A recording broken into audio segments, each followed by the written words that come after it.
¿Alguna vez ustedes como padres se preguntaron si el tiempo que pasan sus hijos frente a las computadoras o teléfonos celulares es suficiente como para producirles problemas de visión? Oftalmólogos indican que han aumentado los casos de miopía infantil por esos factores y lo llaman el síndrome visual informático. La miopía es una condición visual en la que una persona ve claramente de cerca, pero tiene una visión borrosa de lejos. Hace años esto solo se manifestaba en niños con antecedentes familiares directos, pero ahora la miopía infantil ha aumentado debido al inadecuado y en ocasiones excesivo uso de computadoras y aparatos celulares. Y lo que comúnmente pasa es que hoy en día todos trabajan con computadoras, en el colegio se usan computadoras para hacer las tareas, para buscar información.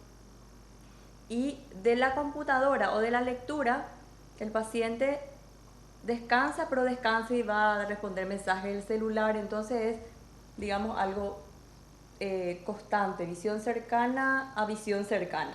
No hay ese descanso, ese intervalo.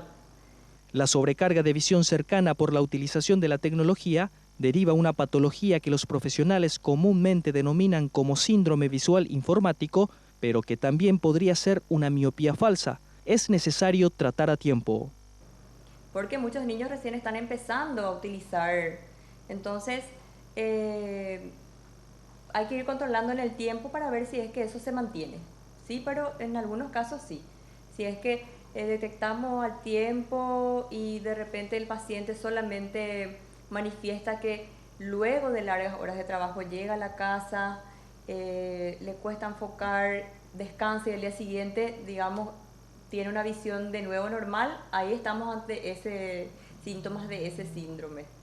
Lo recomendable es intercalar pequeñas pausas durante el tiempo que se vaya a estar fijando la vista en algún objeto cercano, como la pantalla de una computadora. De esta manera, la vista descansa. Realizando un descanso de 5 minutos cada 30 minutos de lectura o de uso de aparatos electrónicos.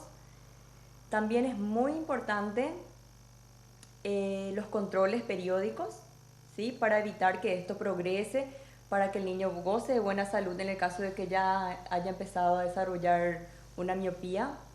Los principales síntomas son cansancio, ardor de ojos, sequedad y parpadeo constante. Además, la visión se vuelve borrosa con dolor de cuello y de cabeza, e incluso se pueden producir cuadros de ansiedad.